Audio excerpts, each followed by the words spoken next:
Hello and welcome back to the Smarter Building podcast, where we talk all things construction and its evolving digital landscape. On today's show, it will be a little bit different to our usual. Firstly, because if you entered our competition that we held recently in celebration of the podcast reaching 1,000 followers on LinkedIn, then stay tuned for the end of the episode where we'll announce who the lucky winner is.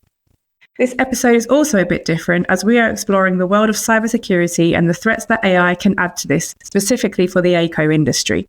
So without further ado, I'd like to introduce you to our special guest, Andrew Compton, CEO from Cortida, who are specialists in cybersecurity. So thank you for joining us today, Andrew. Before we dive into the wonderful world of cybersecurity, could you just tell us a bit about yourself and your background and who Cortida are? Of course. And thank you, by the way. So who am I? Well, I am founder and principal consultant at Cortida Limited. We're a specialist cybersecurity consulting business who operate across the UK, Channel Islands, parts of Europe, Middle East, and North America, predominantly down the east coast of North America. My experience in cybersecurity spans organizations from one or two people up to organizations of international size of 20,000 employees. Or more. What's interesting about information security is we're not limited to a sector because we protect people that have data, and that, as you can gather, really covers nearly all sectors. There is a very close relationship with the AECO space, though, because prior to moving into cybersecurity, I spent 15 years in the space where I led technical teams. I designed and improved many of the networks that are in use across the industry today in the AECO space, and I've also led in IWMS integration projects. So really, I've been involved in anything from the design, build, operate, management, actually also through to deconstruction as well. And I've, it's been a really exciting space for me over the years. And that's why you're the perfect guest for our show today. Thank you. So just on that a little bit, how did you transition from, I think you had 15 years experience in the design, build and operate space to now becoming sort of a leading expert in cybersecurity? Yeah, you're right. I mean, I consider myself really lucky, actually. I'd been working in tech roles in the AECO space at a really interesting time. There was this sort of explosion of data, and data had never become more important with concepts like BIM and the way that BIM was starting to interact with IWMS systems, and, Revit models were being generated with photorealism. A point cloud survey. So it was just a really interesting time of this explosion of data. That really interested me. The explosion of risk that went along with the availability of that data was also of interest to me. And I was approached by a cybersecurity company at the time, and they were looking for people with a similar passion. And, a roll of clocks forward, I haven't really looked back. I've been lucky to work on really interesting projects at local, national and international scale, and I've spanned projects that have been in the public sector, private sector and charity sectors too. I've also supported the development of security standards that are in place across the UK at the moment, and I've worked on international security investigations as well. That's been, it's been a really interesting space and really interesting journey. And each of those, they've given me a really rich understanding of need. I still act as a fractional CISO for enterprise clients, but also at the other end of the scale, very small businesses. I feel that we can add value to those businesses as well. So I'm just really lucky and really thrilled to be in the industry at this time. Amazing. That sounds like a great journey, and lots of different angles and experience from different perspectives. So as you touched on, we're talking about specifically for the AECO industry, so architecture, engineering, construction and operations. Now, as you said, data is a really big point for these companies as well, because it's kind of what they rely on for their projects. But we tend to see that cybersecurity maybe isn't always top of mind in the industry. And I think that might be, it's only sort of mandated on BIM projects, for instance. So what was the turning point for you that highlighted that we maybe need greater awareness in this space? There was a light bulb moment for me about 20 years ago, in the very early days of what at the time was information security, before cybersecurity became a word or a thing. And I was presenting to an industry group, and one of the members in the group said, well, we don't have anything of value to steal. Why would anyone target us? And it struck me at the time that militia motivated attackers could derive a great deal of useful information from architectural drawings. So we have ingress points in there, we have egress points, we have voids, we have hidden spaces, we have knowledge about the intended use of spaces, which, might be interested to a different audience, maybe not attackers, but maybe journalists on sensitive buildings, and so on. And when the assets are, let's say, sensitive, such as government facilities or the places we educate our children in, or parts of critical national infrastructure, the potential for harm is tremendous. And, this really kind of, drove my passion, I guess, really, as being, well, if people don't recognize the value of that data, how do we get that out there? Because it's tremendously important. There's a real problem. So who wants data? Nation states might be interested in understanding information from government facilities. Activists and the press might be interested to understand the intended use of sensitive structures. Terrorists might be interested in understanding plans for public spaces or critical national infrastructure or stress points in buildings or where hazardous and explosive materials might be. So there is so much out there that lives as valuable but also potentially dangerous data within the AECO space that, we have a responsibility really to raise the awareness of that and protect it. That's really an interesting point, because I think most people will always just think, I'm only sharing this with the architect or someone in the supply chain, so not actually thinking of how it would affect the sort of businesses that run these buildings. So really interesting point. Thank you. So for us, we first got speaking as you will actually be a presenter at Symmetry's event, the BIM Summit in April. So if you don't know about this event, it's your chance to explore the world of BIM and technology for the AECO sector, which is centered around data, digital twins and sustainability. So back to your point, Andrew, it's data is kind of the key for everything. Now, your presentation at the event is actually titled The Perfect Storm, Protecting Data in the AECO Industry Amidst Cyber Threats and AI Risks. So what is this perfect storm and why is the AECO sector particularly vulnerable? Sure. So it's really about the alignment of a number of factors in cybersecurity and risk that have been coming together over a period of time. These kind of include the exponential growth of digital data and our tendency to share it. We spend about 6.5 hours every day sharing data online as individuals and as employees. It's about a lack of understanding about the risks associated with that data because there's not enough awareness programs out there. It's about the coming together of organized crime, and organized crime is so significant now that the impact of organized cybercrime, or actually cybercrime, let alone the organized part, is roughly, if we made this an economy or equated it to an economy, it would be the third largest economy in the world. So, I mean, it really is very big. And most of that is driven by organized crime, who are seeking to monetize data for financial gains. Going alongside that, we have this historical arrangement of budgets being tight and not necessarily appropriately being spent in technology and security areas. Not always about the budgets not being enough. Sometimes they're just badly spent or badly advised. There is a shortage of about 3 to 4 million people worldwide of security specialists. So if you add that into the problem, and there's a lot of bad security advice. In the early days of cybersecurity, there were a lot of people sort of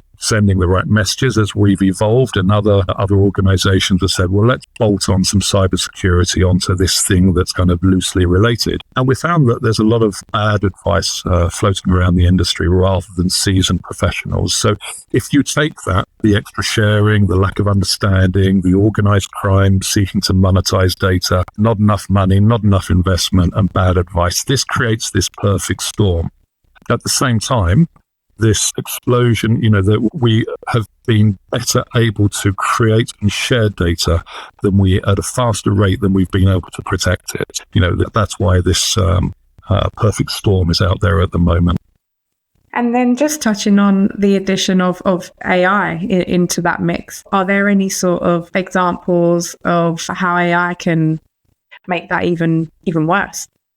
Yeah, there is. So AI is driving many of the modern attacks, and we don't think this is going to go away anytime soon. In fact, it's likely to increase. So we see ransomware attacks. I wouldn't say daily, but we see there's a very large number of ransomware attacks that we're involved in. This is a prolific problem within the industry. The use of AI in these has actually taken a problem from easily to identify threats and phishing campaigns that contain malicious sort of intent to things, to attacks that are perhaps a lot more harder to attack now. So a lot of the telltale signs have been removed. So the use of AI in ransomware, I think, is likely to continue growing. We see impersonation via AI as being a concern for the future. So tricking people with financial authority into releasing funds, and this is happening in the AECO space by using fake voices, by using videos, and by using images as well. So, and I'm hoping at the BIM Summit, we're going to show some examples of things that we created, realistic things that we created within 3 or 4 minutes that could be sent as a video asking people to release funds. So impersonation via AI is likely to be an increasing requirement. And, I think there's also really this problem of moving things to the cloud that continues to be a problem as well. So, but I think you might have a later question on that. So we'll come back to that later. Gosh, that is very scary, isn't it? What you just mentioned, people impersonating, requesting for funds. So it'll be really interesting to see some examples of how that's been done. So I've also read a little bit about specifically the construction sector. So I saw a stat that said between August the 1st, 2023 and July the 31st, 2024, the construction sector actually experienced a 34% increase in cyber threats. And as you touched on, with construction and design firms handling so much amounts of project data and the need for collaboration across multiple stakeholders, what are some of those more specific risks you're seeing today? I think really just the ones that I've highlighted there. So ransomware attacks and more realistic and more successful ransomware attacks. I remember a lot of the ransomware attacks were usually delivered by phishing campaigns. And in many cases, the phishing campaigns were arriving in people's inboxes with easy to train and identify problems with them. And again, this ability to create video, audio, take images, recreate them, pass them off, and trick people into making mistakes that are costly is definitely a problem. So mainly at the moment through that sort of phishing campaign then. And then going on to the issue of cloud-based collaboration platforms. They are something that the sector is increasingly beginning to use. So how do these technologies specifically impact security risks? So I'll talk in broad terms here rather than about any specific solutions, because there'll be good and bad examples in all industries and all sectors. What's true is that third-party cloud systems often entrust them with the security of your data. If the service that you're commissioning as your collaboration area hasn't been designed following secure principles, data can become compromised. It's not an unlikely or uncommon piece. Now, there is another piece that I want to just touch on here, because quite often those cloud systems have a hard exterior. That means that the organizations who have hosted them have put a lot of effort into making sure that pen testers and hackers can't get through the main defense. But a lot of the cloud platforms have a shared responsibility model when it comes to security. So whilst the external perimeter of a cloud environment may be secure, it doesn't necessarily mean that the tools and the configurable options that exist inside the environment haven't been left vulnerable. And we see cloud configurations by the host, not by the hosting company, but by the organization that is subscribing to the service and then setting up the collaboration processes in there might be accidentally oversharing, or they might be leaving data exposed or buckets of data exposed. So this is not an uncommon occurrence, that it's the configuration, not the external security, that ultimately exposes data within it. There are some things that organizations can do around this. So the National Cybersecurity Centre, the NCSC in the UK, sets out a framework for a framework of measures for assessing and implementing security in the cloud.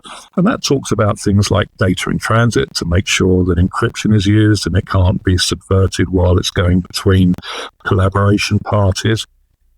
Supply chain security, this is a incredibly important feature today, because today with this level of collaboration, we don't only have to worry about the security of our own organization and our own employees, we have to think about the security of anybody that we entrust with access to it as well. So we have to manage supply chain security, and that's something that's covered in that framework. And then identity and authentication. So who can access these systems, for how long, and for what duration, and do we need to be monitoring anything during those processes as well? So I think looking at something like the NCSC's framework of measures for cloud systems is a really commendable and recommended thing to do, because it'll talk to you about the right planning, what type of assessments you should be undertaking, what type of training should be undertaken as well to make cloud computing safe. Okay. And going back to something you touched on earlier, around the sort of BIM mandate. So I think it's only on BIM projects that a company has to ensure that they're Cyber Essentials certified. Is there maybe more the industry should be pushing on that side of things, so it isn't just for BIM projects? Because I guess they'll be using these cloud-based collaboration platforms across most of their projects. It doesn't need to be just on a BIM project, for example. Yeah, so going back to the earlier statement about a perception that nobody's got the data that you want, or nobody would want the data that you have, what's really important to think here is this: whilst there are targeted attacks, there are also indiscriminate attacks that are actually just trying to see what type of data people can harvest. In many cases, the practices that we're seeing within the construction industry, it's not just because they want to corrupt project data or they want to get some secret. It's because they have data, full stop, any type of data, whether it's about employee data that they can use for fraudulent purposes and for, arranging fraudulent sort of loans and purchases from. Cyber criminals are using data for all types of information, not just project data. So you really do need to be focusing, or organizations really need a good range of measures across both their corporate network, but also, in the AECO space, across their construction, design, build, operate projects and systems as well. It goes as much about corporate systems as it does about the AECO systems. So I don't know if that has kind of answered this question already, or you've got more to add, but what are some of the biggest misconceptions that AECO companies have about cybersecurity? Where do they typically go wrong? Yeah, I really enjoy this question. So for me, there's three things that I'd like to raise here. So one is, it won't happen to me.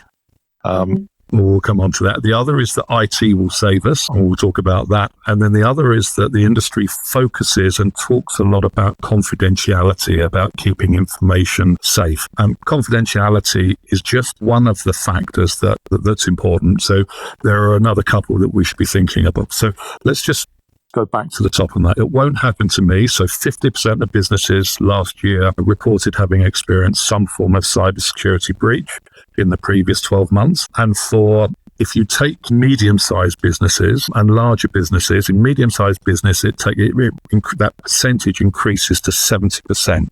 In those organizations, the probability of it happening to you are very high, and they're very real. IT will save us. They might save you, but they might not. And this isn't to say that IT departments across the AECO space aren't doing a fantastic job. Often the limiting factors are outside of their, insufficient security budgets that we talked about before, the presence of unsupportable operating systems that become vulnerable to attackers and open to exploit.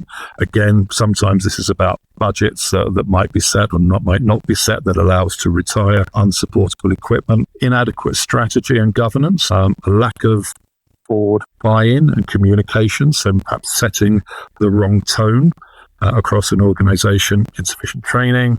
And in many places, we still hear of people not reporting cyber incidents because there's an absence of a no-blame reporting culture. And what's of critical importance within this is if somebody does something wrong, if they double-click on something and nothing happens, there is a possibility that that's an unusual behavior and that needs to be reported. And, we need to make sure that in businesses, staff who are in the front line being attacked with phishing and all sorts of applications or attacks, know that they can put their hand up and say, I've clicked on something 3 times and nothing happened. I think it's suspicious. Is this important? So no blame reporting, that list of the things that contribute to the misconception that IT will save us. I talked about the confidentiality piece. And again, it's all good to keep information confidential and to keep it safe in that way.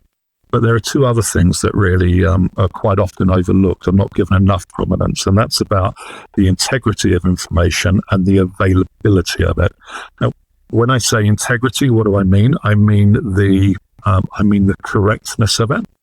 And when we talk about the availability, it's the availability. If I liken this to my medical record, confidentiality, integrity, and availability at my GP surgery, where I'd expect there to be, I'd expect them to look after my data. So I want my patient care record to be confidential. I don't want it shared, but I want it to be correct. So if I have an allergy to a particular drug and I get rushed in, I want the box that says don't inject him, Andy, with this medicine because he's allergic to it. I want that to be accurate. I don't want somebody to have been able to go in and change that. And I want my record when I've been hit by a car and I've been rushed into the hospital. I want that record to be available for them so that they can act on it quickly. And if we think about integrity and availability, and just in some of the ways that the AECO space might use it, what might I want? I might want coordinates on a CAD drawing or on a BIM model to be accurate. I wouldn't want somebody to have changed them because it might change all of my, there might be lots of flow down problems associated with it. And if I'm on a tight deadline and I've got to finish a project, I want the model and the data within the model to be available to me when I've got that deadline that we've got to do. So in confidentiality, integrity, and availability. This is the CIA triad that we refer to constantly in security. So those are some areas that I care passionately about there. No, that was really good, and some great analogies in there. I hope none of that does happen to you. Thank you. No, really, really good and really key points to be aware of. And as you said, I think if people get in that mindset of it could happen to them, and staff individually all are aware of that too. I mean, I've had lots of emails myself personally where I don't even click on them, but then I don't report them to our IT department just because I've not clicked on it, but somebody else could. So I think, it's just creating that awareness for everyone, really. Yeah. And you want that culture piece. You don't want somebody saying, if you click on that anymore, I'm going to cut your fingers off or take your network access away, because that's not going to help. We want to encourage people to be reporting things that are unusual, things that don't happen as they should do in an IT environment. It's critically important. Yeah, no, really good. So we also spoke about AI. Now, it's a little bit of a double-edged sword here, because in our industry, it's really helping businesses to become more efficient, but it's also increasing a lot of those cybersecurity risks, as you've mentioned. So how do you see AI shaping future cyber threats in construction and smart buildings, perhaps? Yeah, so firstly, some of the ones we've talked about there, we will see more successful social engineering attacks, phishing, deepfakes with impersonation attacks. We will see malware, so malicious code and malicious programs starting to learn what normal looks like on a network, because the way that that monitoring systems work across network is they're looking for the abnormal. So as AI starts to have an impact here, we will see that the malware itself starts to become learning, and it starts to replicate and impersonate normal network behaviors, making it more difficult to identify and more easy for it to travel across the network.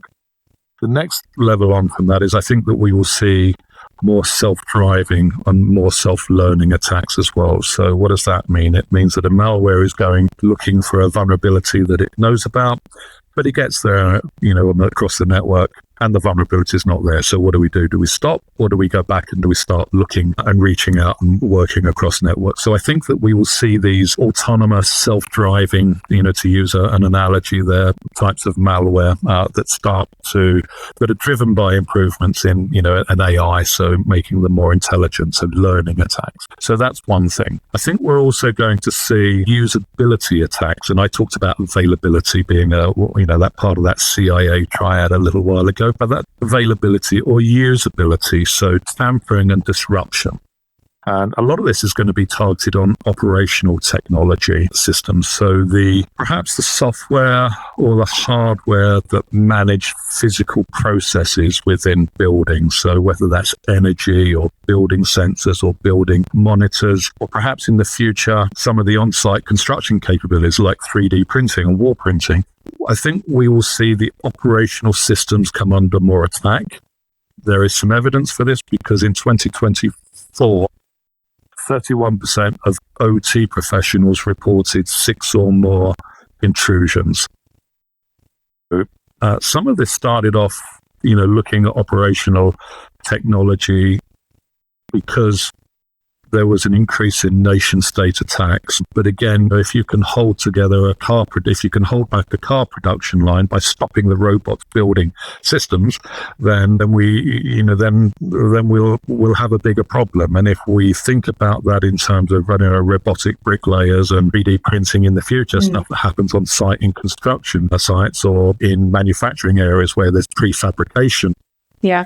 Parts of construction going on, I think that's going to be really interesting. There's going to be one for us to keep looking at. So availability, stopping the production, stopping the creation of that wall, stopping the 3D printing, so denial of service. And then if we think about what happens operationally inside a building, I don't know, maybe we can throw the organization into chaos by looking at their room booking systems, right, and making no rooms available with all the hot desking now, making no desks available because we've hacked in and we've booked them all out. And then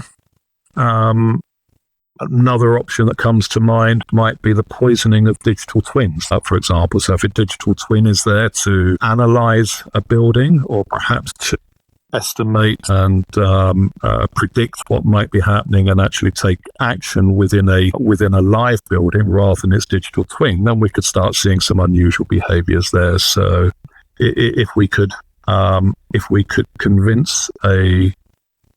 attack in a system that controls our fire alarm system, that releases all the magnetic locks on doors, maybe somebody can walk in, trigger that and walk in from outside. If we can change the integrity, so the correctness of information, we might be able to say it's very dark in here and turn all the lights on, or it's very light in here and turn all the lights off in the building. So these are some of the interesting ways that tampering and disruption will happen in the future. So availability or usability attacks, I think we'll see a lot more of that in the future. That's really, really interesting. The poisoning of digital twins. Yeah. That's a one I'd never even thought of, and sounds quite strong when you say it like that. But as you say, that's all there to help with the planned and preventive maintenance to help buildings be smarter. But yeah, we didn't even think, how it can be used to attack a building. And yeah, wow, interesting. So I think that's kind of covered my next question, then some maybe real world examples of how AI and cyber attacks could be used. But I don't know if I had anything else to add to that. Yeah, I think more really about what's happening today. So the type of events and incidents that we are going to directly today might be useful sharing. Again, I'll talk in broad terms because obviously there are confidentiality issues, but I can tell you that projects we are either involved in recent times or are aware of historically that are worth just mentioning or listing a few. So theft and exposure of personal and project data following the execution of malicious sort of malware within the business. Secondary attacks on customers or supply chain. So this is the way that ransoms are evolving now into extortion. So if there is a possibility that you won't pay a ransom, and by the way, I think it's 51% of organizations do at the moment. If you're not sure whether you're going to pay a ransom if you get exposed to one, the question then is, are you more likely to do it if an attacker has been in and actually taken your client database and says, well, that's great, but here's a sample of 10% of your customers from your database that we've stolen, and we're now going to attack them, and we're going to tell them it's your fault. So these are, this is the type of thing that's happening here. Encrypting project data so you can't gain access to it, you can't complete, you can't hand over work. Impersonation attacks we've already talked about today. Tricking people with financial authority into sending more, or sending proceeds or money by using fake videos, fake voices and images. And I'm going to use an example that's outside of the industry here as a consideration. So we have a customer that is outside of the UK. CFO was approached with a voice recording, an AI voice recording, an active call instructing the CEO to make a payment. They rumbled it, and they managed to recognize that it wasn't quite right. There were some noises, there was some sound, there were some things that just didn't seem quite right.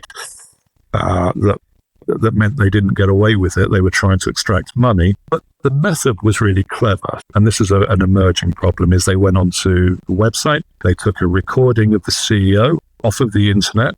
A lot of organizations, a lot of TV and press coverage for very large organizations. And then they had processed the information into a conversation that they wanted, using a narrative that they wanted to do. And then they phoned the CFO and as the CEO's voice, and asked for funds to be transferred. So these are real problems. And whilst some of them are at a relatively low level of maturity, the processing capability, the skill of AI in recreating this is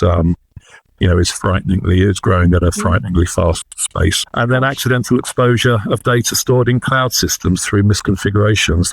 Is the other example, really, of either live, recent, or historical attacks within the AECO.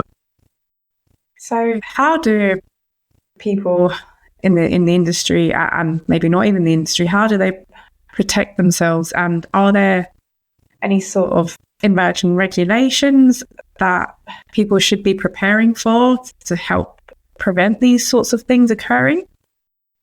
Yeah, so the UK at the moment doesn't have any statutory regulations around AI. The closest we have to it is in the UK's versions of the GDPR.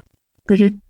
And within that, as a privacy matter, there is a restriction about how automated decision making can be conducted when the decision relates to a living individual. So we're not supposed to be making decisions solely by automated or intelligent means. So we can't take 1,000 CVs, throw them into an AI engine and say, tell me who the best person is to employ, and then just make a decision based on that arrangement, right? But that's controlled, but there's no regulation in the UK outside of that I'm aware of. In Europe, in August last year, the Artificial Intelligence Act was introduced. That sets out rules for development, placement of the market, and use of AI systems in the European Union. That applies to providers of AI systems, deployers, importers, and distributors of it. So that type of regulation is starting to appear. The other thing that is out there, and it's not a regulation, but they're standards. So we're starting to see standards be evolved and be introduced. So these are predominantly interested in how you meet the European regulation or other emerging regulations. And they focus on things like design, development, deployment, use, governance of AI technologies so that those systems are used in a manner that's consistent with the respect for international human rights. So two really that I can mention here. One is the ISO, so International Organization Standard. They have a framework for 42001, so ISO 42001 will help you comply with that, and introduces questions about ethical use and management and design. And then the US Standards Organization, NIST, National Institute of Standards and Technology, have similarly got a standard out there called the AI Risk Management Framework. So these would be a good starting place if you're thinking about building maybe a large language model that you might be using within your organization, or want to think about, aligning with a framework that's recognized internationally as a good use for it. Yeah, there's a good starting place. Okay, so that's in terms of the regulations and standards then, I guess. So what are the most basic security baselines that every AECO company should aim to sort of have in place right now? So there are a large number of baselines out there. Some are ISO, some are NIST, some are Cyber Essentials. It really depends, and I'm always cautious about recommending one particular standard, because at the heart of the problem is you have to understand your context of risk before choosing one. One of the things that I talked about earlier was about bad advice that's in the industry. Yeah. And this worries me a little bit. So some organizations will just say that you do more and more and more and more and more, and you continue putting layers of security around it until you've spent so much money on security, that nobody's ever going to break into you. But a good process is to establish a couple of things first. So if you can establish maybe 5 points, before you choose a standard, I'd recommend that. So what critical systems and data do you have?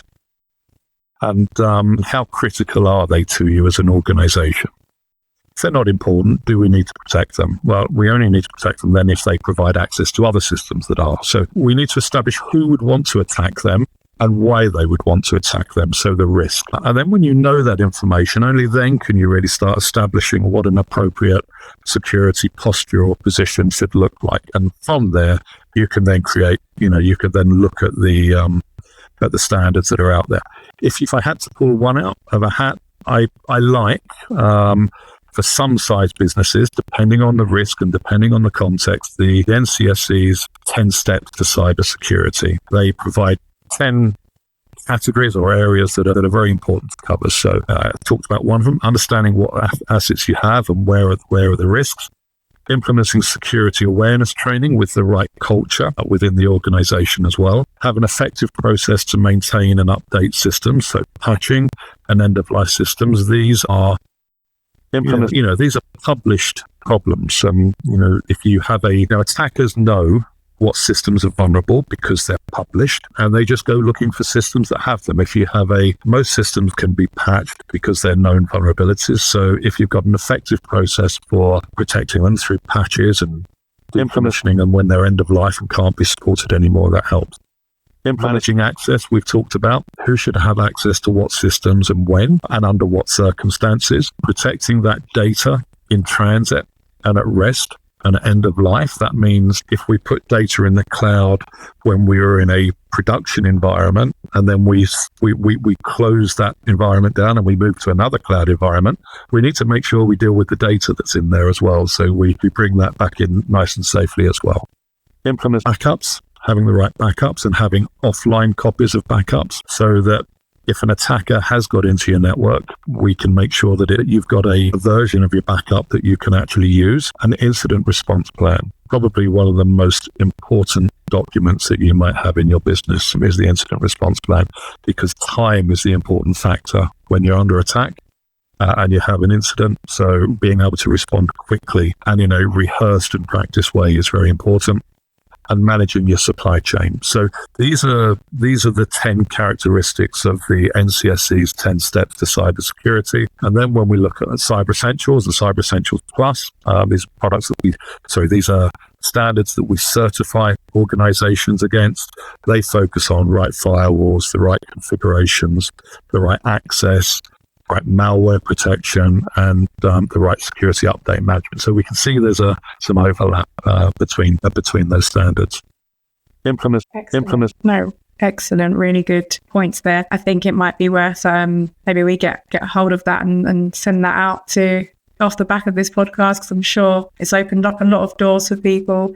And while you were talking there, I was also thinking, in this industry specifically, there's so many standards that we have to comply with. We've obviously got things like ISO 19650, which is around the BIM standards, BIM mandates, and then we've also got the compliance with things like Building Safety Act as of late. So all I'm thinking here is, how do a lot of construction companies balance security with productivity, but also managing the other regulations they have to sort of deal with on a daily basis. How can we begin to embed security into their workflows without slowing down any operations? I mean, it's a challenge. I think there does need to be a mind shift and shift change here, because I can tell you categorically that there will be no greater risk to productivity than that happens during a significant cyber incident. So a typical cyber incident, you will have something like 60% of the cost that occurs during the first year, and then you have this long tail in years 2 and 3, where the remaining 40% sort of continue to have impact on your organization. I would say that firstly, a mind shift change to the fact that these aren't here to cause friction without reason. And then secondly, again, I think it talks to the language of working with the right security professionals who get the balance right to make sure that they've understood the context and the risk that you specifically have at your business rather than another business that's down the road. If you get the right security professional, instead of building in layers and layers and layers of security that really do slow things down, they should be looking to see how security can enable the business rather than hold it back. A bit of a mind shift change, and it's a bit of working in partnership with people that understand you've still got to run a business and design the security around the real risk, not the perceived risk. Okay. So how do you see cybersecurity evolving in the AECO industry over the next 5 to 10 years? What should companies be doing to stay ahead? I believe that they will be focused quite heavily on availability attacks, and we talked about this earlier. So operational technologies, I think they'll grow. So in the smart building space, we'll need to keep an eye on systems that monitor sensors and drive building performance. In the manufacturing space, we'll need to be keeping an eye on industrial systems that manufacture perhaps prefabricated components that are used to accelerate accelerate the builds on site. And on the ground, we're going to have to start thinking very heavily about data-driven industrial scale bricklaying, robots, and 3D wall printing, and whatever clever methods, and tech-based methods that come into that start coming onto the landscape to improve the speed and performance of construction. So that's probably where I think a lot of people are looking to improve build and construction cost and quality and consistency.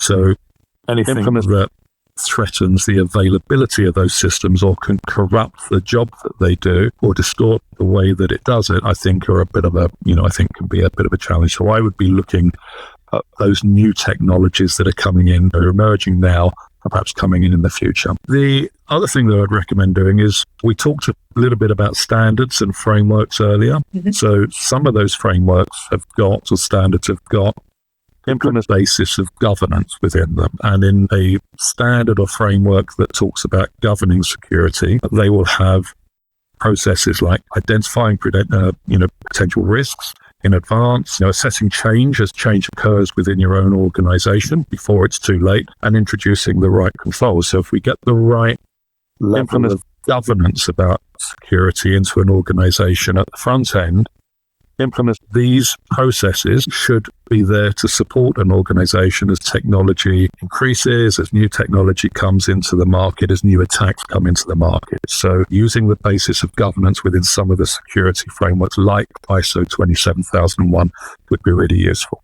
And if people haven't looked at the standards before, if I think about ISO 27001 as probably the most common international standard. Mm-hmm. At the front of the document, they have clauses 4 to clauses 10, and anybody who wants to take a look at those will see these are designed to consider, know your assets, know what you're protecting, know how you're managing them, know how to identify change as change occurs within the organization. So a good starting place, I'd say. Great. So you've given lots of great advice on this so far, but if you had to narrow it down, what would be the one key piece of advice you'd give to AECO companies to future-proof their business against cyber threats? Implement, understand the data you have, know what you've got, know where it is, know why somebody would want it, and build security measures that are aligned to your risk today, not somebody else's risk or the risk that somebody else wants you to protect against. So understand the data and get the right practice. Now, in your day jobs, not everybody is a security professional, and in the industry, there's a big gap in them. Organizations like ourselves, we provide fractional security experts for a fraction of the time as well. So working with a fractional security expert to help you design what's an appropriate and understand what your data might be is a key piece of advice that I'd like to give. Excellent. So thank you so much for all of your insights. It's been really refreshing for myself to hear, so I'm sure it'll be the same for our listeners too. But where can our listeners learn more about Cortida and the work you are doing in cybersecurity?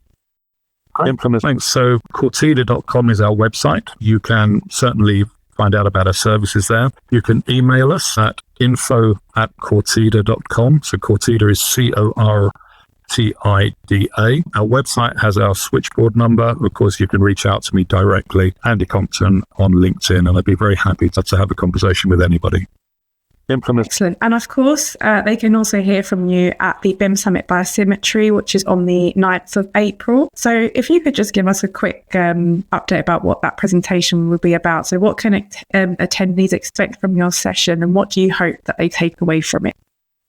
So more of the same, really. I'll be providing insights into this background to cybercrime. It's only when you understand how it's evolved that you understand the seriousness and the serious nature of it, and just how endemic it is as a problem. We'll talk about common errors of thinking. So we'll, like the ones we talked about earlier, the IT will save us and other matters along those lines. We'll also, because security standards and security governance and frameworks, we've talked a lot about that today.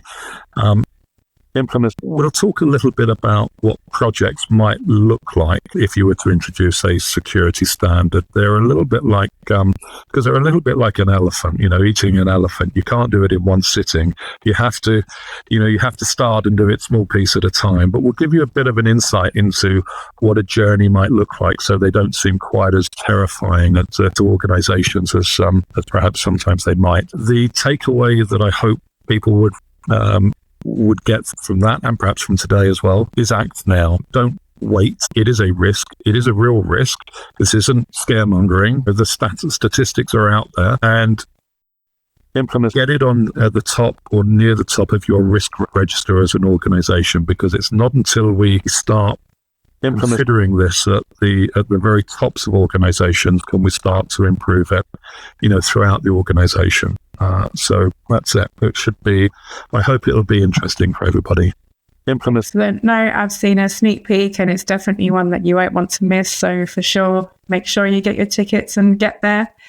But last but not least, speaking of the BIM Summit, as I mentioned at the beginning, we did recently run a competition to celebrate the Smarter Building podcast, reaching over 1,000 followers on LinkedIn. Where we offered one lucky winner the opportunity to win a brand new pair of Beats headphones, but also a free ticket to the event. So, Andy, would you do the honours of announcing who the winner is for us? I'd be delighted to. Thank you. So a huge congratulations to David Price of Curtains. Excellent. Thank you so much. And David Price, we will be in touch with you to get your free ticket sorted and your free pair of headphones. But just to wrap up, thanks, Andy, for joining us. It's been really, really useful, and we will see you in a few months' time. Thank you. Really enjoyed it. Thank you. Bye-bye.